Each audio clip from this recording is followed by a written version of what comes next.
SwayamPrabha. Digital India. Educated India.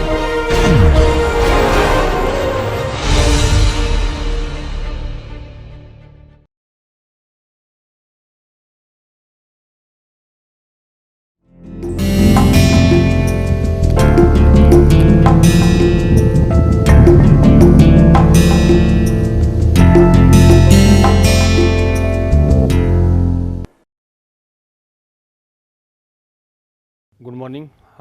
This is Dr. Ajay Kumar Singh, Assistant Professor, Faculty of Law, BHU. Today I am going to discuss juvenile justice and human rights issues. This is my lecture number 23. In this lecture, I would like to highlight statutory provisions for the protection of juveniles and role of judiciary in protection of rights of children who are in conflict of law, who have broken the law. So, in this lecture I would like to highlight historical background of Juvenile Justice Act, and then after we will try to understand the efficacy of statute, whether statute is effective in providing justice to the juvenile, whether statute has been effective in protection of rights of juveniles in India or not. So, let us start. The first important thing is that who is juvenile? According to Juvenile Justice Act 1986, you see the first effort which was made by Indian Parliament in order to decide the cases relating to juvenile, the first piece of legislation was enacted by Parliament in 1986, that is Juvenile Justice Act 1986. Then after Parliament considering the plight of juveniles, enacted another important piece of legislation in the year of 2000, that is known as Juvenile Justice Care and Protection Act 2000. That act was also not in conformity with international instrument, international conventions, and that statute had certain problems. So, it was decided by the Parliament to enact another Juvenile Justice Act in resonance with international convention. So, in the year of 2006, Parliament made slight modification in that statute, that is known as Juvenile Justice Care and Protection Act 2006. That act had certain problems. So, Parliament in the year of 2015 enacted a special legislation in order to provide justice to the juveniles as well as those children who are abandoned, who are missing, who are orphan. So, by this legislation, Parliament has covered not only juvenile who has broken the law, juvenile delinquent, but this act has also covered those children who are missing, who are orphan, who are abandoned. So, in order to provide special care to those children who are missing, abandoned, orphan, and as well as the children who have broken the law, this piece of legislation has covered both kinds of child who is in conflict with law and child who is orphan, who is missing or abandoned. So, I will discuss salient feature of this special legislation, but before that I would like to give precise definition of juvenile. So, you see, according to this Juvenile Justice Care and Protection of Children Act 2015, juvenile is a person who is below 18 years. So, you need to remember one important thing, that is International Convention on Rights of Child was adopted by United Nations General Assembly in 1989. That United Nations Conventions on Rights of Child 1989, that is an important international instrument on the rights of child. So, United Nations General Assembly in 1989 passed a resolution in order to give more recognition, in order to protect rights of child. That convention was adopted in 1989, and briefly that convention is referred as CRC 1989, Convention on Rights of Child 1989. So, by that convention, effort was made to give precise definition of a child. There was no uniformity with regard to the age of child. In our constitution, in Indian constitution, the definition of child is given under Article 24. If you have any idea about Article 24 of the Indian constitution, you can see that Article 24 says that no child below the age of 14 years shall be employed in any hazardous industry, meaning thereby a child who is below 14 years shall not be employed in any hazardous industry or establishment. So, that constitutional provisions talks about two things.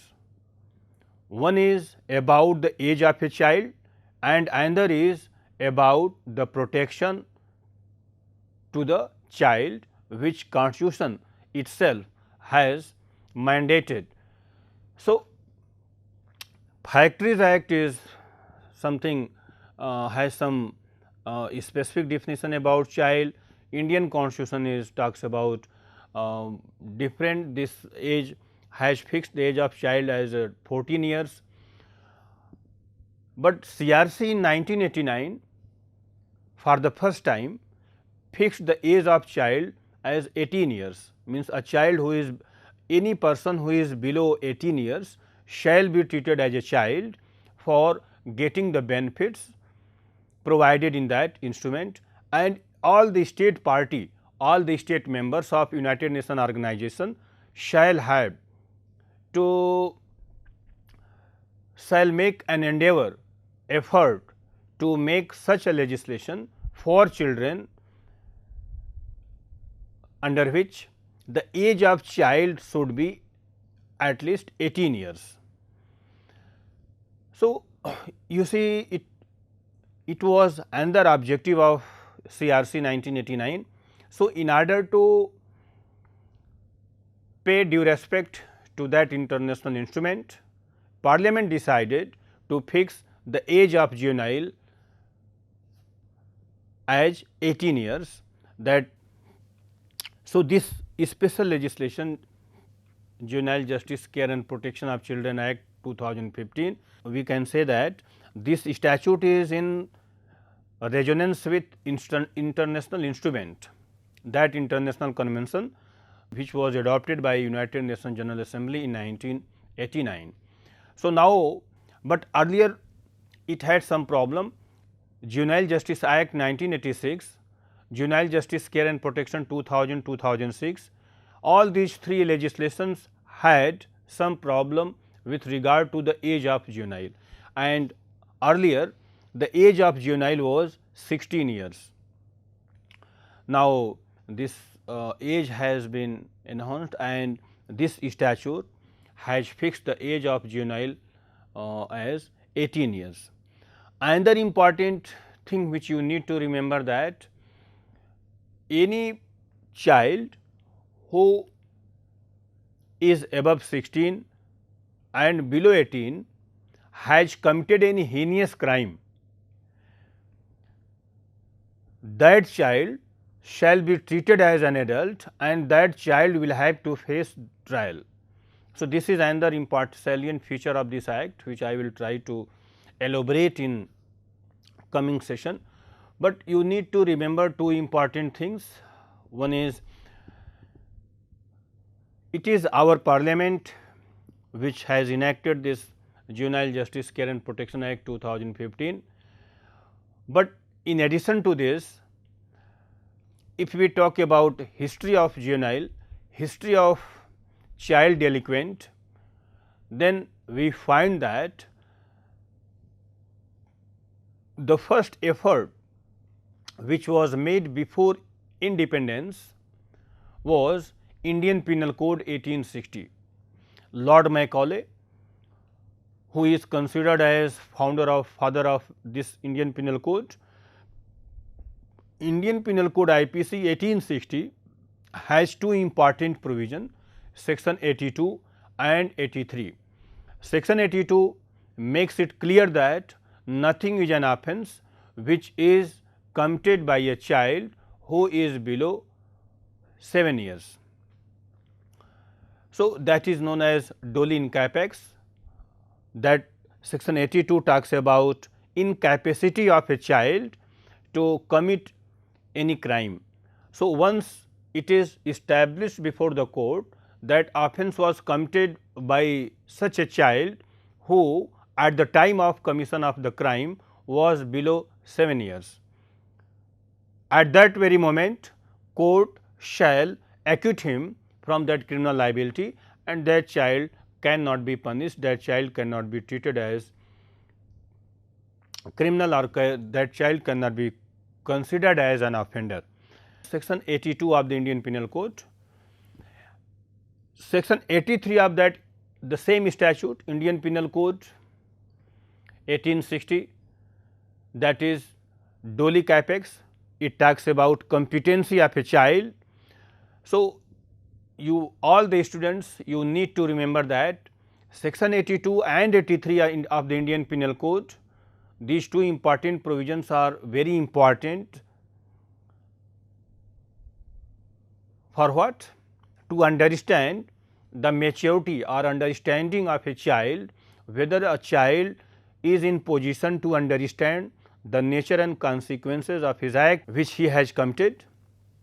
It is section 82 of the Indian Penal Code says that a child who is below 7 years, he is not in position to understand the nature and consequences of his act which he has committed. On that basis, he is exonerated from criminal liability, he is absolutely exempted from criminal liability, he cannot be punished. On the other hand, section 83 of the Indian Penal Code 1860 says that a child who is above 7 but below 12 years, if he is in position to understand the nature and consequences of his act, he shall be punished. You see what? A child who is above 7 and who is below 12 is in position to understand the nature and consequences of his act at the time of doing the act, then on the basis of his conduct which he has committed, on the basis of his subsequent conduct soon after the commission of crime, what was his conduct. So, considering all these relevant factors, trial court may punish him.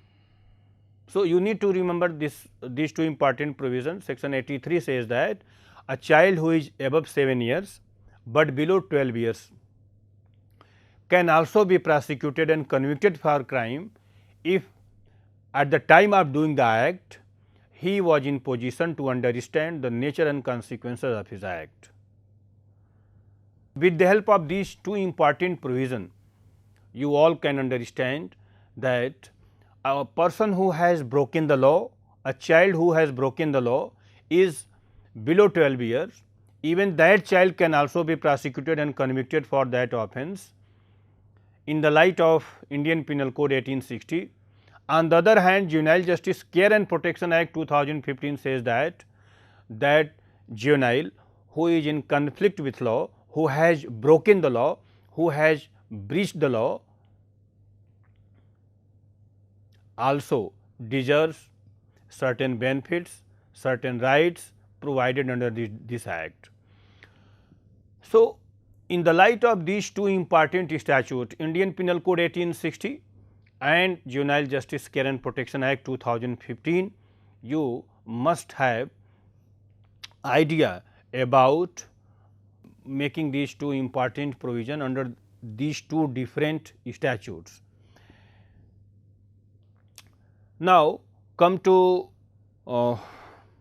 another important statute, that is the Code of Criminal Procedure 1973 also talks about procedure for juvenile delinquent. What procedure shall be adopted by a trial court in order to try the case of juvenile, case of that child who has breached the law. So, that procedure is also prescribed in that statute. Apart from this, you all need to remember UDHR, Universal Declaration of Human Rights 1948. Article 3 of that UDHR is very important, which I would like to quote here. Article 3 talks about right to life. Article 3 of that UDHR 1948 says that all the human beings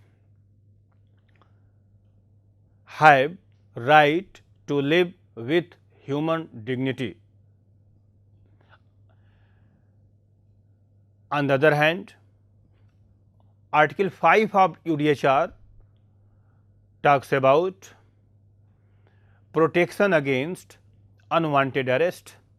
That protection is available to all the human beings, whether he is juvenile or adult. So, no person shall be arrested in arbitrary manner, no person shall be treated inhumanly. All the human beings have right against unwanted arrest, illegal arrest, inhuman treatment. So, that kind of protection is provided under Article 5 of the UDHR 1948. Article, why I am referring that international instrument, so that you can understand that juvenile delinquent are also entitled to get all these benefits under criminal justice system. So, right to fair trial, that is a human right provided in Article 10 of UDHR 1948. Presumption of innocence is another important aspect of criminal jurisprudence, that every person is presumed to be innocent unless his guilt is proved before the court of law. Article 11 of that UDHR clearly talks about presumption of innocence. Every person shall be presumed innocent unless his guilt is proved before the court of law. So, because of these presumptions and statutory provisions, trial courts are bound to give fair trial to the accused, whether accused is adult or minor or juvenile. So, having all these things in mind, all the students must proceed having all these relevant factors, relevant provisions at international level as well as at national level. We will try to understand Juvenile Justice Act, Care and Protection of Children 2015.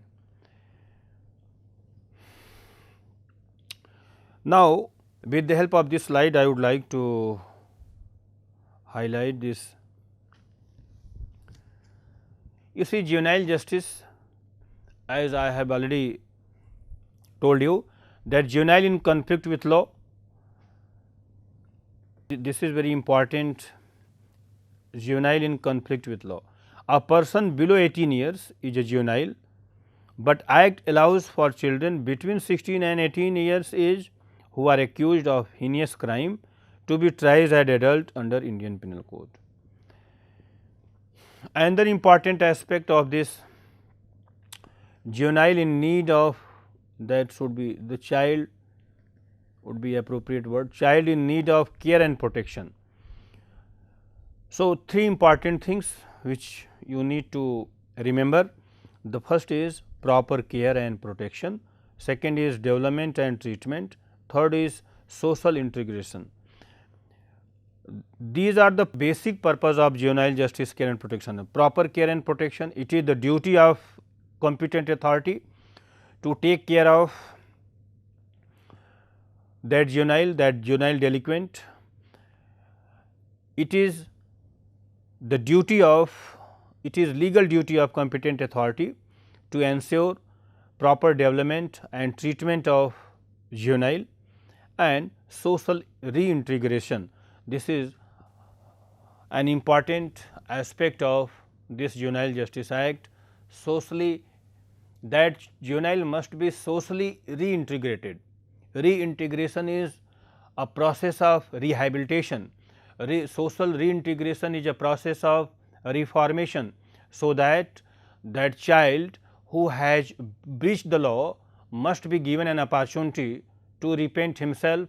That child must be given an opportunity to bring him back in his society, so that he can repent himself. So, social reintegration, this concept was inserted in this statute in order to provide restorative justice, in order to rehabilitate that child who has breached the law due to certain reason, due to family reason or due to. So, these are certain important things which you all need to remember. Have you ever seen that due to which region, what are the regions, what are those factors which are responsible for juvenile delinquency? What are those factors due to which juvenile, due to which a child commits crime? So, I am talking about causes of juvenile delinquency.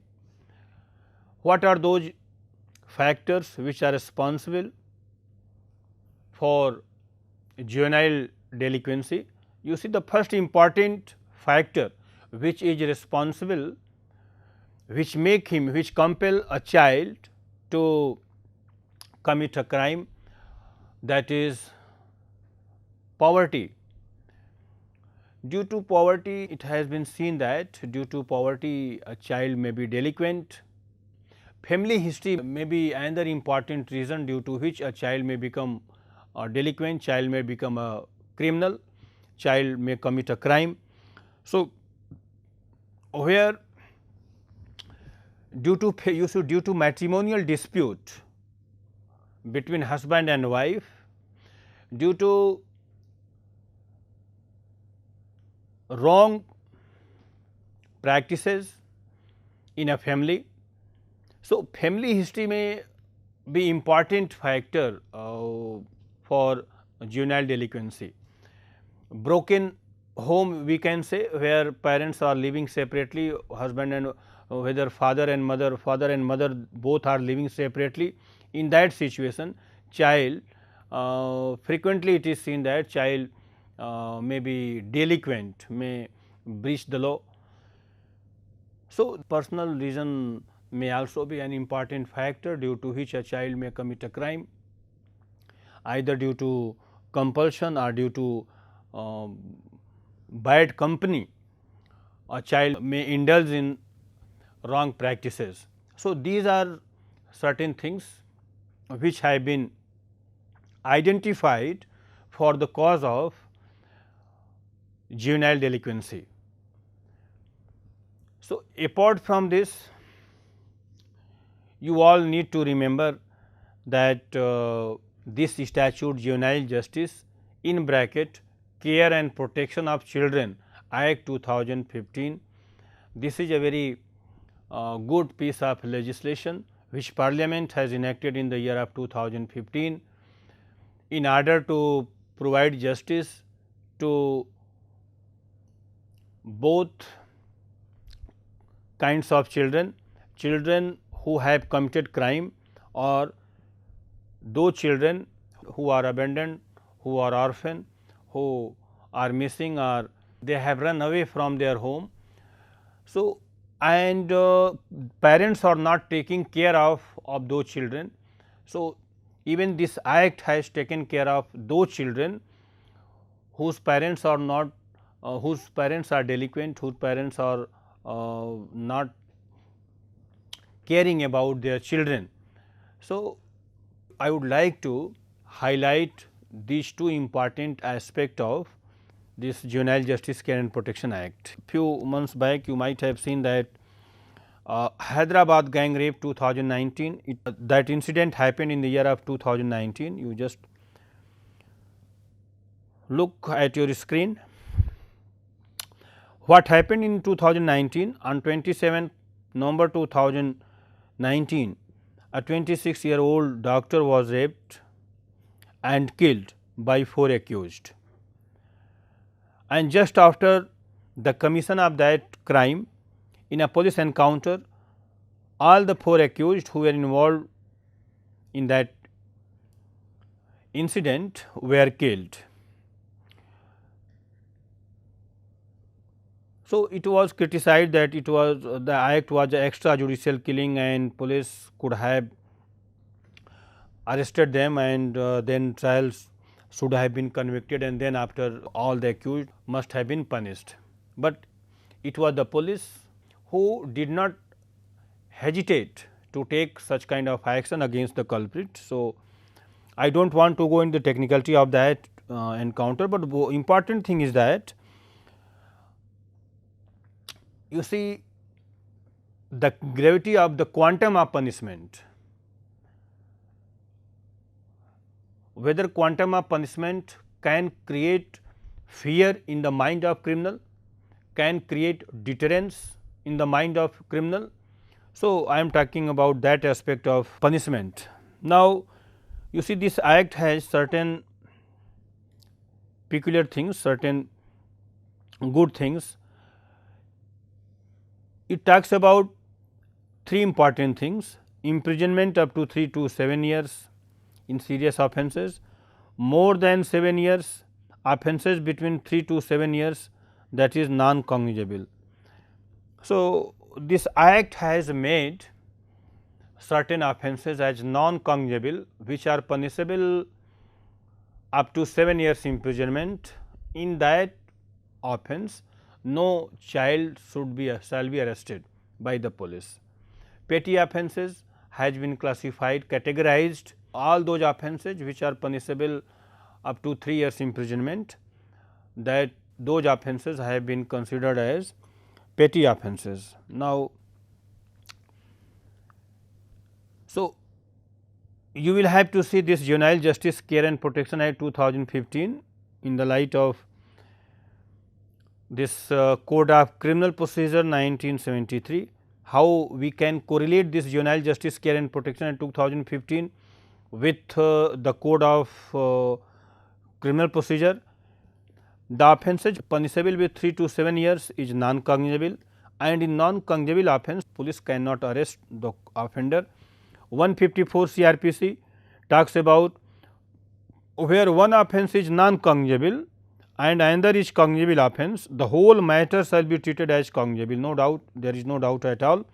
Section 155(4) subclause 4 makes it clear that where accused has committed more than one offence and one offence is cognizable offence, serious offence, and rest all is non-cognizable offence. The whole offence, the whole matter shall be considered as cognizable offence, and police would be at liberty to arrest the offender without warrant, without order of the court. And the same thing is applicable in Juvenile Justice Care and Protection Act, where juvenile who has committed more than one offence, and if one is of serious nature, if one offence is cognizable and rest all is non-cognizable, the whole matter, the whole charges, allegations shall be considered as cognizable offence, and police will have all the powers which police can have in cognizable offences. So, you all must remember all these things. Now, come to this another important aspect of Juvenile Justice Care and Protection Act, or the procedures which are adopted by criminal court, trial court. There are certain basic principles which trial courts are bound to follow. The first important procedure is presumption of innocence. You just look at your screen. Principle of presumption of innocence, this is the basic principle of criminal jurisprudence. Second is principle of right to be heard, and principle of safety, this is another important feature, principle of safety, and principle of right to privacy. No harm, no abuse, no neglect, no maltreatment. These, so principle of safety here means there should be no harm to the juvenile, that should not be, procedure should not be abused, a competent authority should not neglect the juvenile, and maltreatment. These are four important features. First is presumption of innocence. As I have already highlighted that every person is presumed to be innocent unless his guilt is proved before the court of law. Having this idea in mind, trial court has to proceed, trial court has to start the trial, and this basic principle is also applicable in juvenile matters, where a child has breached the law, and suppose if he has been brought before the court by police officers, then he also deserves to be treated, to be considered as innocent unless his guilt is established before the court of law. Principle of right to be heard, as you all might be knowing that this is the principle of natural justice, right to be heard. No person can be punished without giving opportunity of hearing to the, no person shall be punished without unheard. So, opportunity of hearing is essential component of fair hearing. Opportunity of hearing is paramount concern of criminal justice system. So, juvenile, delinquent, juvenile who is in conflict with law has right to be heard by the competent authority. So, without giving opportunity of hearing to that juvenile, trial court cannot take any decision. It would be wrong to decide a case where a juvenile is not given opportunity of hearing, where he is not represented by a counsel. So, legal representation and juvenile must be given opportunity of hearing by the competent authority, by the court. This is another important aspect of juvenile justice administration system. So, third important thing is that trial court, while deciding the case, must ensure safety, must ensure the safety measures for juveniles, which I have already highlighted. And the fourth important feature of juvenile justice administration is right to privacy. Right to privacy must be provided to the juvenile. Juveniles have right to not to disclose their names, and particularly in sexual offences their names should not be disclosed. It is the duty of competent authority not to disclose the names of juveniles. The purpose behind not disclosing the names of juvenile is to bring them in social reintegration in society, so that they can repent themselves, and due to if they are willing to realize their mistake, they must be given an opportunity. So, for that reason it is legal duty of competent authority, particularly court, not to disclose the names of juveniles. So, these are a basic requirement which trial court must follow at the time of trial, competent authority as well. Now, come to this another important slide which I have prepared for just to make it clear. What are the safeguards procedure in relation to children in conflict with law? So, what are the safeguards provided to juvenile delinquent? You see, right to know time of arrest. Juvenile shall not be kept in police lockup or jail. This is, you see, second important. First is right to know time of arrest. They shall not be kept in jail. It is very important thing. They shall be kept in safe custody. Child friendly atmosphere. It is provided in section 10 of this act that they cannot be kept along with hardcore criminals. So, it is legal duty of competent authority to send juvenile where to observation homes, district observation home. So, they cannot be kept along with hardcore criminals. Right to maintain privacy, as I have already highlighted, this is one important component of juvenile justice administration system. Right to maintain privacy. Section 24. Child shall not be compelled to sign any statement or confess his guilt. You see, this is an important aspect of juvenile justice delivery system.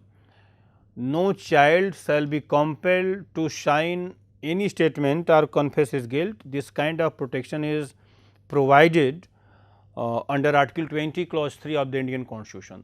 Article 20 clause 3 of the Indian Constitution makes it clear that no person shall be compelled to be a witness against himself. So, this protection is available to a juvenile also, this protection is available to a child also, this protection is available to all human beings irrespective of caste, creed and age of that accused. Whether accused is minor or accused is adult, section Article 20 clause 3 does not take care of the age of child, the age of wrongdoer. Whether wrongdoer is adult or is minor, that accused has fundamental right not to speak against himself.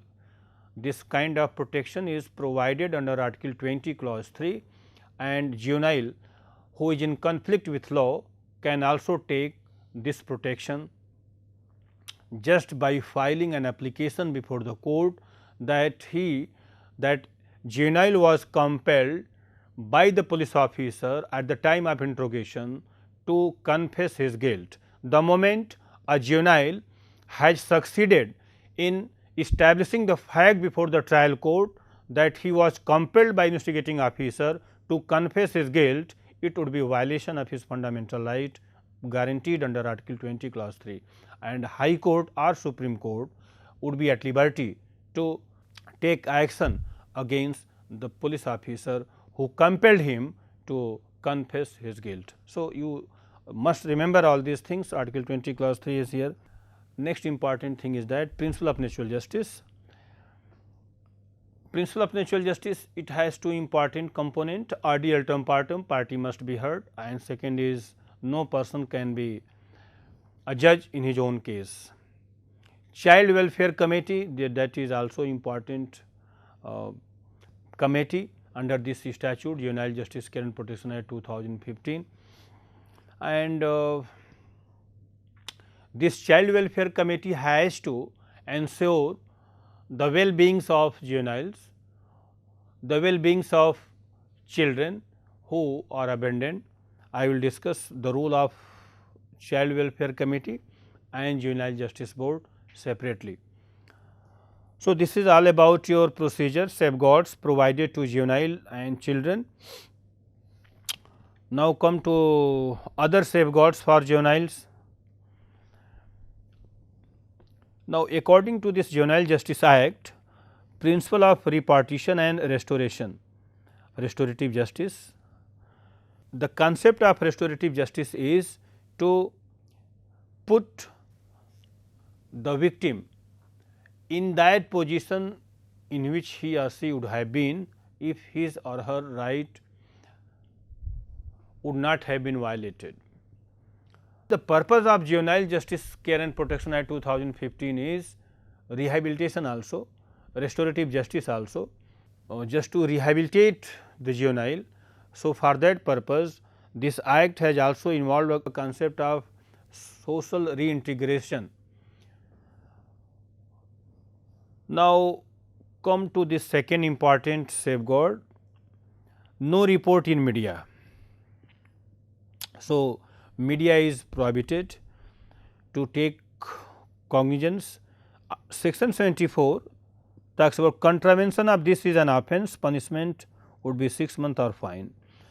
So, you see, the name of juveniles shall not be published in any newspaper, particularly victims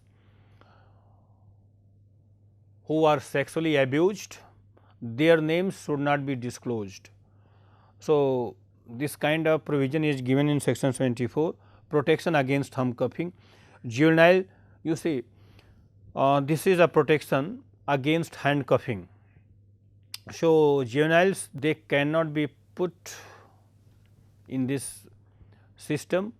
So, they can avail this benefit. Protection against handcuffing is also given in this statute. A copy of FIR shall be handed over to the child or parent. So, where a FIR is lodged against a child, so either child can get that copy of FIR or parents they can get copy of FIR, so that they can move before the court, they can prove their innocence before the competent authority. There is also important body constituted under this act, that is Juvenile Justice Board, you just can Juvenile Justice Board, and medical, this act also talks about medical assistance to the child who is in conflict with law. So, it is duty of competent authority to provide medical assistance to that child who is in conflict with law. So, psychologist, psychiatric doctor, they are called by competent authority, and competent authority may request to the doctors to give proper treatment to that juvenile, that child who has breached the law. This is all about your protection and safeguards provided under these statutes. So, now another important thing is, I would like to highlight, you just can look at your screen, Child Welfare Committee and Juvenile Justice Board.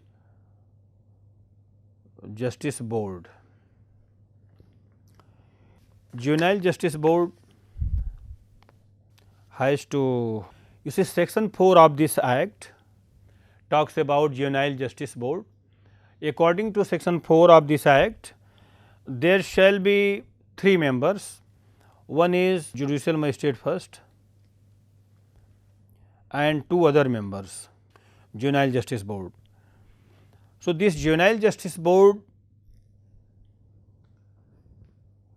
after considering the charges allegations against juvenile, may grant bail or may not grant bail.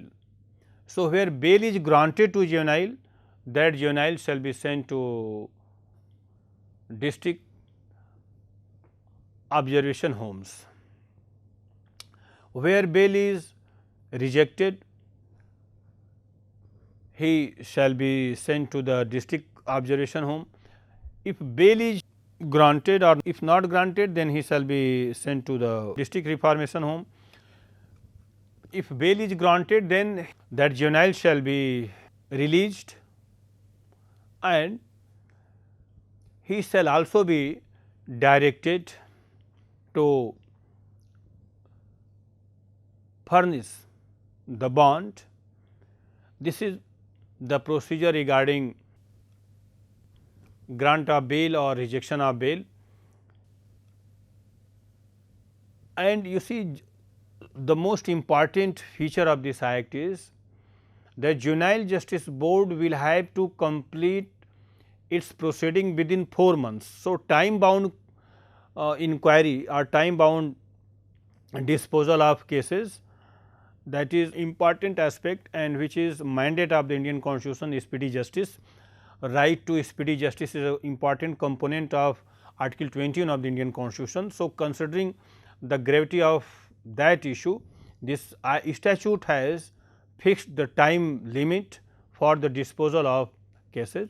The Juvenile Justice Board has to complete its inquiry within 4 months. So, where juvenile is convicted and trial court found him guilty, then in that case juvenile who is below 18 years shall be released on probation or after admonition he may be released. You all might be knowing that section 360 of CRPC talks about probation and admonition.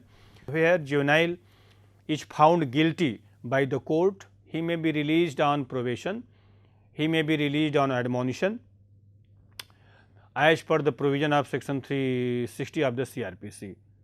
Another important thing is that you must remember that Child Welfare Committee is another important body under this act.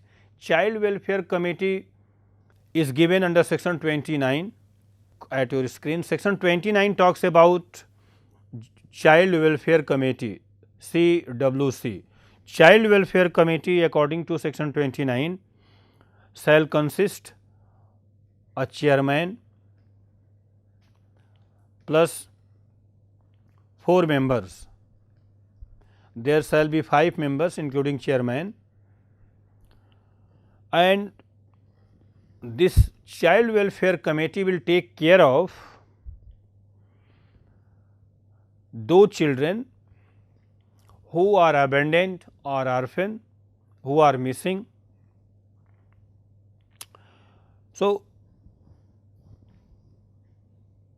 this CWC, Child Welfare Committee, will have to complete its inquiry within 4 months. So, even this committee has been put under obligation to complete its proceeding within 4 months, and that application regarding abandoned child or missing child may be brought into the notice of this CWC either by police officer, either by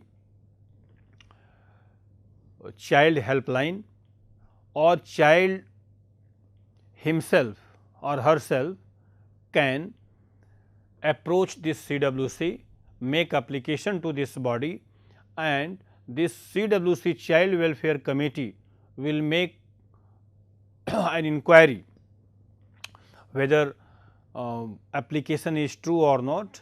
So, after making that due inquiry, this CWC will send that child to where? To a special home or district. You see, putting the children, these are the institutional care provided for juveniles.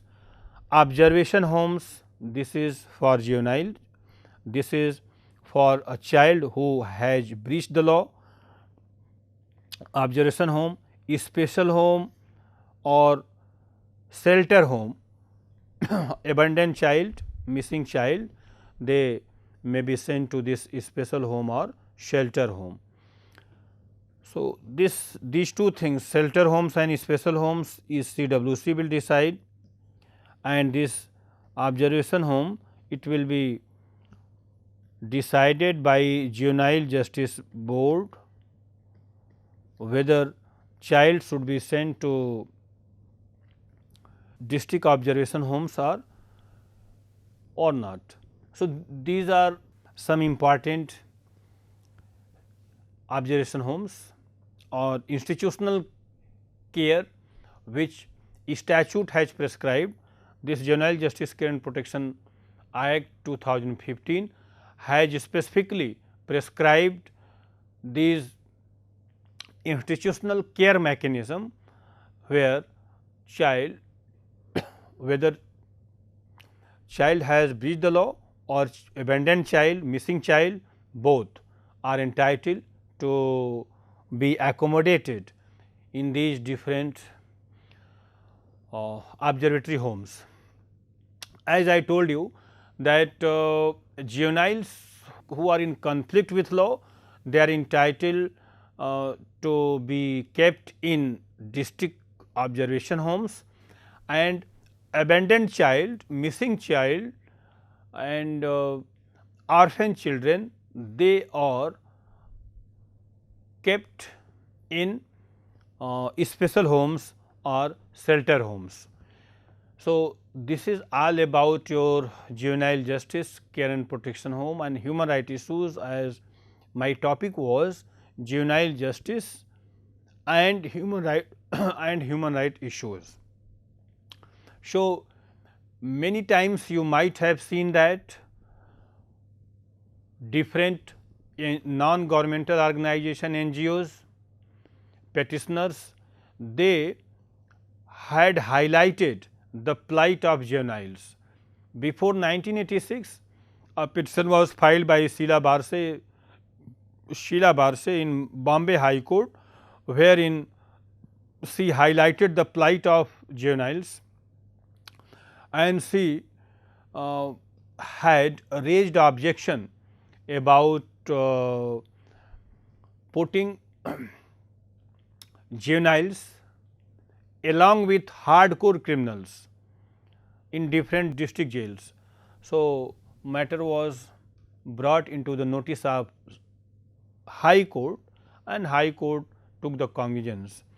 And so, since then there is a separate provision for that, and this Juvenile Justice Act 1986 was enacted in order to provide separate cells, separate district observation homes for the juveniles, so that they cannot be kept along with hardcore criminals. Otherwise, the possibility or chances for becoming that juvenile as hardcore criminal would not be avoided. So, for that reason it was felt by the parliament that there should be separate provision for juveniles, there should be separate provision for that child who has breached the law, and as well as there should be special homes, shelter homes for those children who have lost their parents in any calamity or who are abandoned, who are missing. So, even it is government liability, ultimately it is the duty of state to provide, to protect life and limb of its citizen. So, for that purpose state has taken responsibility to provide food, to provide special care to those children who are abandoned, missing, or they have lost their parents in any calamity. So, I have covered each and every aspect of Juvenile Justice Care and Protection Act 2015. I also highlighted the history of juvenile justice mechanism. I also highlighted constitutional provision where juveniles are also entitled to take benefit. Article 20 clause 3, particularly Article 20 clause 3, which talks about protection against self incrimination. I also highlighted the role of judiciary, Supreme Court in protection of rights of child. I also referred one important case, Sheila Barse versus State of Maharashtra. I also referred to important mechanism, that is Juvenile Justice Board and Child Welfare Committee. The role of Child Welfare Committee and Juvenile Justice Board, these two reformative mechanism, these two methods have played important role in providing justice to the juveniles as well as abandoned children, missing children. So, with this I would like to conclude this lecture, and I hope that you all have understood the things which I have discussed in this lecture. So, with this I conclude this lecture. Thank you all.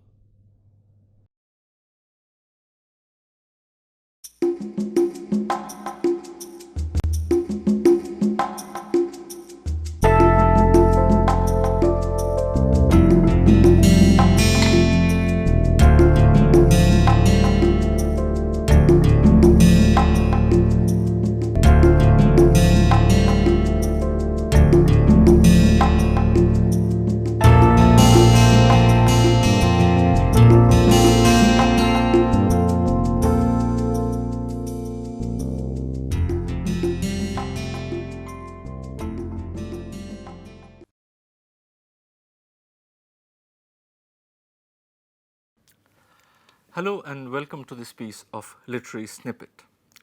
Perhaps the most popular literary genre after novel is the short story.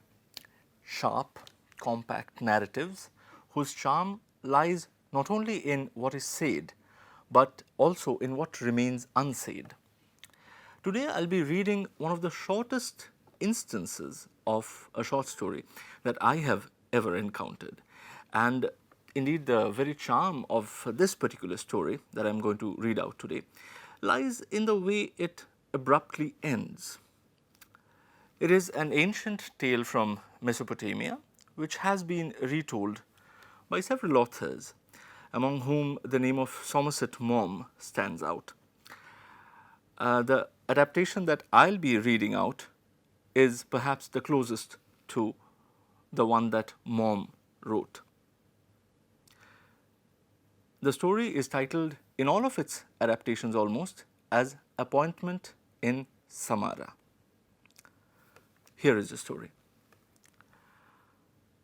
A merchant in Baghdad once sent one of his servants to the market. The servant was supposed to buy provisions for the merchant, but when he returned, he came back empty-handed.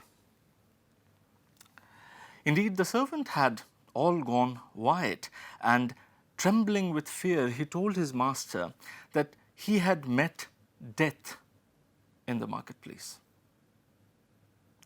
When I entered the market, the servant said to his master, I was jostled by a woman, and when I turned to look at her, I saw that she was death. I am very scared, master, because death looked at me with a threatening gesture. Can you please lend me your horse so that I can fly away from Baghdad to the town of Samarra and thereby escape death?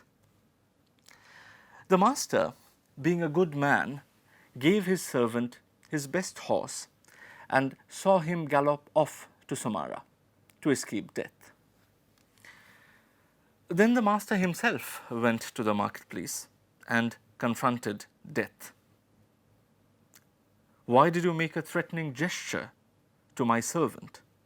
Asked the master to death. And death replied, it was not a threatening gesture. Rather, it was a start of surprise.